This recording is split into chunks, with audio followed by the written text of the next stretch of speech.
সাহায্য করে না, ঠিক আগের মতনই। এটা প্রেজেন্ট ইনডেফিনিট। যদি বলতো রোহন রূপমকে সাহায্য করে, তার মানে কি রোহন রূপমকে রোজ সাহায্য করে, তখন কি করতাম? রোহন হেল্পস রূপম।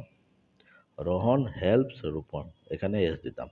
কিন্তু কোশ্চেন মার্ক আছে, এবার নাও বলা আছে, যখন কোশ্চেন মার্ক থাকবে প্রেজেন্ট ইনডেফিনিটের সেক্ষেত্রে টু বা ডাসটা আগে চলে আসবে।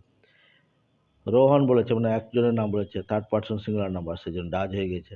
সাবজেক্ট যদি থার্ড পার্সন সিঙ্গুলার নাম্বার হয়, তার আগে ডাজ দিয়ে দেবো কোশ্চেন মার্কের ক্ষেত্রে। ডাজ এবার না বলেছে, সেই জন্য not. Does not Rohan help Rupam, বোঝা গেল? নট বসাবার একটা নিয়ম কি, যদি সাবজেক্ট নাউন হয় তার আগে নট বসবে, আর সাবজেক্ট যদি প্রোনাউন হয় তারপরে নট বসবে। যদি এখানে বলতো সে, সে কি রূপমকে সাহায্য, does he not help Rupam, কিন্তু এটা নাউন, সেই জন্য তার আগে